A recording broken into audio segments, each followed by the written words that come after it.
हिंदू हिंदू एक रहेगा, हिंदू हिंदू भाई भाई रहेगा, तो दुनिया के किसी भी देश में रहेगा, हिंदू कभी हार नहीं सकता।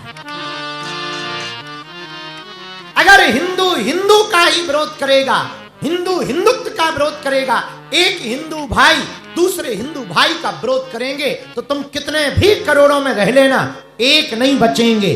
और अगर हिंदू एक रहेंगे तो कितनी भी संख्या कम हो, जिस देश में रहोगे उस देश में सनातन का झंडा लहराते रहोगे। आज फिजी में यही सबसे बड़ी दिक्कत है, सबसे बड़ी दिक्कत है, हिंदू हिंदू का ही साथ नहीं देता। भारत में भी यही सबसे बड़ी दिक्कत है, इसलिए हम देश देश जा रहे हैं। भैया, राम की विजय का मंत्र यही था कि राम जी के साथ, प्रभु राम के साथ उनका भाई था, और रावण की हार का कारण यही था कि रावण का भाई रावण के साथ नहीं था। और अगर हिंदुओं तुम्हें हार ना हो तो तुम अलग अलग रहना, यदि तुम्हें जीतना हो तो हिंदू हिंदू एक रहना। ये हम नहीं कह रहे हैं, आहा, कथा ही कह रही, राम जी की मुखारविंद से निकली बात। तुम मम प्रिय भरतहि सम भाई, रघुपति की बहुत बड़ा। आहा, एक बात हो, बुरा ना मानना, बहुत से लोग हमारे पास आते हैं, बोले गुरुजी और तो सब ठीक है, हमारी कोई कदर ही नहीं करता, मोल ही नहीं समझता, ठटरी के बरे। मोल होगा तभी तो तुम कुछ होगा, तभी तो तुम्हारी कोई कदर करेगा। हल्के आदमी की थोड़ी कोई कदर करता है। अगर तुमको अनमोल बनना है, कोई तुम्हारी कदर करे, तुम्हें लोग इज्जत नहीं देते, इज्जत दें, उसके लिए तुमको कुछ बनना पड़ेगा। पूछो क्या? अरे पूछो तो, अपने जीवन की व्यर्थ चीजों को हटाना पड़े। यही नेडी में हमारा एक चेला रहता है, चंगीलाल, शायद भूल गए होंगे आप लोग, हम याद करवा दे। हमारा चेला रहता चंगीलाल, उसके पास एक पत्थर था बड़ा सा, एक मूर्ति बनाने वाले को बेच दिया 500 रुपया में। लेकिन मूर्ति बनाने वाले ने उसी पत्थर को काट छाट करके बढ़िया एक मूर्ति बनाई। तो चंगीलाल मूर्ति लेने गया तो कहा कि ये मूर्ति कितने की है? बोले 5000। तो चंगीलाल बोला, वाह, ये पत्थर तो हमारा है जो हमने तुम्हें दिया था। बोले बिल्कुल सही, लेकिन हमने तुम्हें पैसे भी तो दिए। बोले 500 दिए थे, अब आज 5000 ले रहे, शर्म नहीं आती? तुमने किया ही क्या है? पहले मोटा पत्थर था, पतला कर दिया, पहले लंबा था, अब छोटा कर दिया, ऊपर से पत्थर घटा दिया और कीमत बढ़ा दी, तुम्हें शर्म नहीं आती? क्योंकि चंगीलाल नेडी का था। पता है मूर्तिकार ने क्या कहा?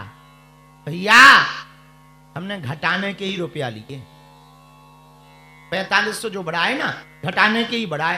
तो चंगीलाल बोला, घटाने के रुपया क्यों बढ़ाए? तो बड़ी अनूठी बात उस मूर्तिकार ने कही। बोले भैया, क्या घटाना है और कैसे घटाना है और कहां से घटाना है, ये अनुभव के हमने 4500 रुपया ली। जो व्यर्थ है, जिसकी कोई कीमत नहीं है, हमने उसको हटा दिया, इसलिए इसकी कीमत बढ़ गई है। वैसे ही नेडी में रहने वाले, समस्त विश्व में रहने वाले हिंदुओं, अगर तुम व्यर्थ की बातों को हटा दोगे तो लोग तुम्हारी कद्र करने लगेंगे, तुम्हारी कीमत बढ़ जाएगी। व्यर्थ की बातें क्या है? कोई पूछे ना और तुम ज्ञान पेलने लगो। कई लोग ऐसे होते हैं, उनसे कोई कुछ पूछे ही ना, तब भी ज्ञान वो देते ही रहते हैं। उसको कहते हैं मुफ्त की सलाह।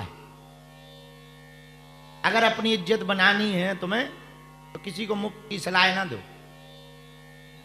क्योंकि सलाह सुनते सब हैं, मानते बहुत। किसी को जरूरत पड़ेगी वो तुमसे अपने आप पूछेगा।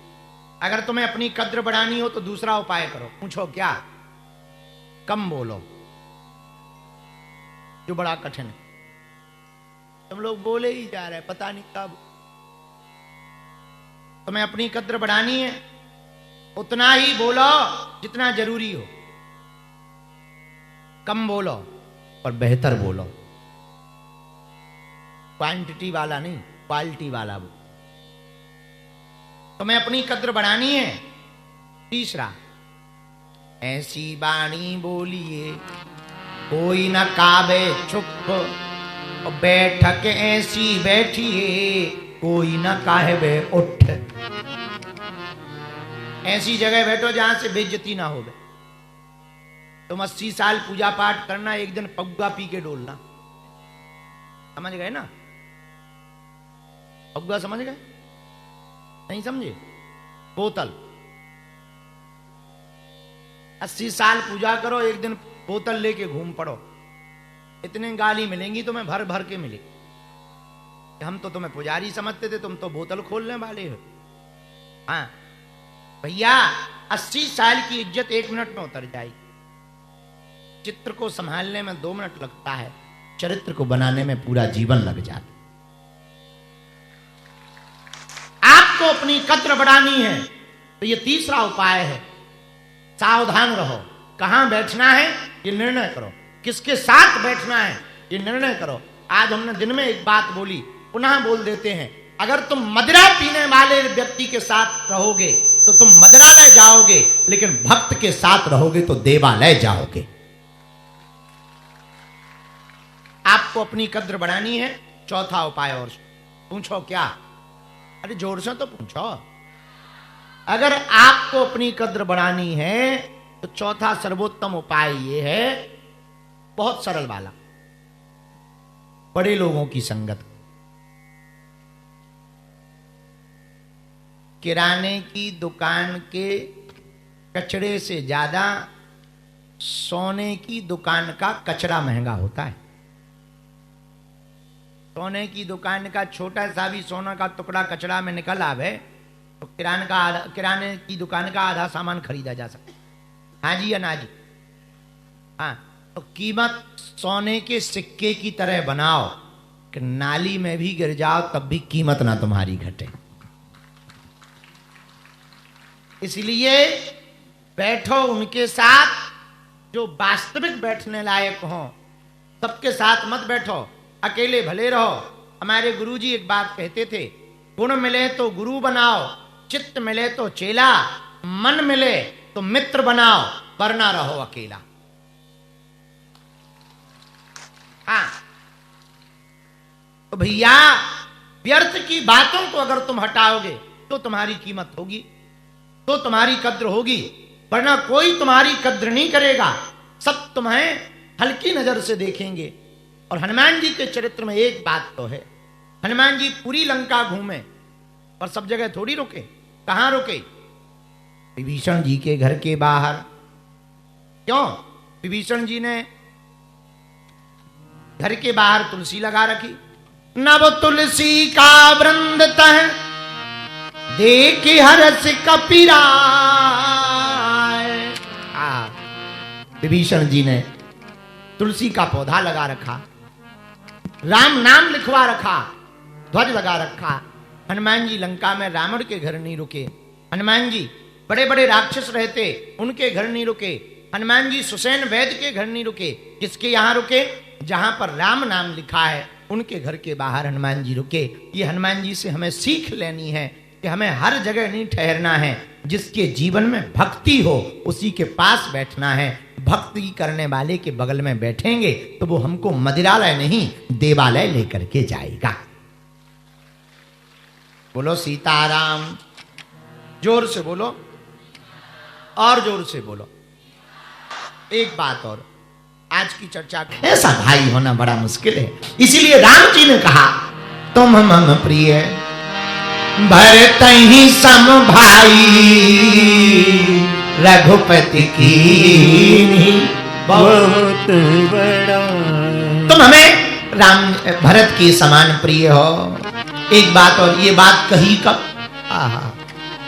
जब राम जी हनुमान जी संजीवनी बूटी लेके आए तब कही। बूटी लाए, बूटी सुसैन वैद्य ने निकाली।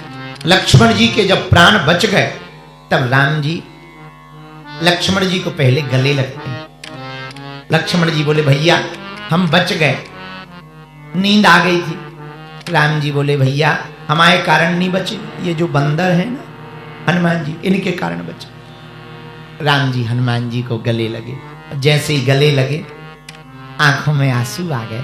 तो राम जी की आंखों में आंसू देखकर हनुमान जी बोले प्रभु आपकी आंखों में आंसू क्यों है? तब राम जी कहते हैं आज हम तुम्हें जब गले लगा रहे हैं ना, ऐसा लग रहा जैसे भरत जी को गले लगा। भरत जी की संज्ञा, हाँ, क्योंकि जो त्याग भरत जी ने राम जी के लिए किया वो किसी ने नहीं किया। जो प्रेम राम जी का भरत के प्रति था वो किसी और के प्रति नहीं था। जब राम जी और लक्ष्मण जी चित्रकूट में विराजते हैं तो भरत जी मिलने आते, चतुरंगनी सेना को साथ लाते। आहा, निषाद राजगुह साथ आता, तीनों माताएं साथ आती, वशिष्ठ जी साथ आते। इतनी भयंकर सेना, घोड़े, हाथी, रथों को जब लक्ष्मण जी दूर से देखते हैं तो लक्ष्मण जी कहते भैया हमें लगता है भरत भाई हम हमारे ऊपर चढ़ाई करने के लिए आ रहे हैं, युद्ध करने के लिए आ रहे हैं। तब राम जी ने एक तरफा पक्ष लिया। पता है श्रोताओं राम जी ने क्या कहा? हे लक्ष्मण सुनो, चंद्रमा गर्म हो सकता, सूर्य शीतल हो सकता, समुद्र सीमाएं तोड़ सकता, सती स्त्रियां अपने सतत्व को छोड़ सकती, भक्त भगवान को छोड़ सकते, लेकिन भरत कभी हमारे ऊपर आक्रमण नहीं कर सकता, ऐसा हमें भरत पर भरोसा है। लक्ष्मण जी बोले आप ज्यादा गारंटी मत लो, ज्यादा गारंटी मत लो, हो सकता हो युद्ध करने आ रहे हो, तैयारी कर लो। राम जी बोले भरत ही हो ही न राजमद। लक्ष्मण जी सबको राजमद हो सकता, सबको अभिमान आ सकता, पर हम भरत की तो गारंटी लेते हैं। तो लक्ष्मण जी बोले आप गारंटी क्यों ले रहे? तब राम जी ने बड़ी प्यारी बात कही जिसके लिए हनुमान जी को संबोधन किया। लक्ष्मण भरत कोई और नहीं, हमारा ही दूसरा प्रतिबिंब भरत है। अगर हम शरीर हैं तो श्वास भरत है, यदि हम नदी हैं तो पानी भरत है, यदि हम सूर्य हैं तो उजाला भरत है, यदि हम पृथ्वी हैं तो शेषनाग भरत हैं, यदि हम मिठाई हैं तो मिठास भरत है। इसलिए लक्ष्मण भरत जी जैसा कोई हो ही नहीं सकता। तब तो हनुमान जी को कहा तुम मम प्रिय भरत सम भाई, तुम मम प्रिय भरत सम भाई। नेडी फिजी में रहने वाले श्रोताओं, भाई से बड़ा कुछ भी नहीं होता। पूरी दुनिया तुम्हारे साथ हो पर भाई तुम्हारा साथ ना हो, तुम हार जाओगे। बहुत कुछ पा करके भी तुम कुछ नहीं पा पाओगे। बुरा मत मानना मेरे पागलों, याद रखना हमारी बात को। जब रावण को राम जी ने मार दिया और रावण लंका में गिर पड़ा, तब भगवान राम ने लक्ष्मण को कहा लक्ष्मण जाओ रावण से कुछ ज्ञान सीख कर आओ। लक्ष्मण जी रावण के पास गए, लेकिन लक्ष्मण कहते हैं कि राम हम तुमसे बात करना चाहते हैं। तो राम जी बोले करो। पता है रावण क्या बोला? रावण कहता है राम मैं तुमसे बल में बहुत बड़ा हूं, मैं तुमसे बल में बहुत बड़ा था, मैं तुमसे पद में बहुत बड़ा था, मैं शरीर में तुमसे बड़ा था। मेरे 10-10 भुजाएं, 20-20 भुजाएं, 10-10 सिर थे। परिवार में तुमसे बड़ा था, 1 लाख पूत 1.25 लाख नाती थे। राम मैं वैभव में तुमसे बड़ा, सोने की लंका थी मेरी। राम फिर भी मैं हार गया। तो राम जी ने पूछा कारण क्या है? तब रावण कहता है बस एक जगह हार गया, मेरा भाई मेरे साथ नहीं था, तुम्हारा भाई तुम्हारे साथ था। रावण कहता मेरे हारने का कोई दूसरा कारण नहीं, मात्र एक कारण है, मेरा भाई मेरे साथ नहीं था विभीषण, और तुम्हारा भाई लक्ष्मण तुम्हारे साथ था। तो राम तुम्हारे पास कुछ ना होते हुए भी तुम जीत गए और मेरे पास सब कुछ होते हुए मैं हार। मेरे श्रोताओं, बुरा ना मानना, हनुमान जी का यह चरित्र जो राम जी संज्ञा दे रहे हैं हनुमान जी को, यही सिखाता है एकता का,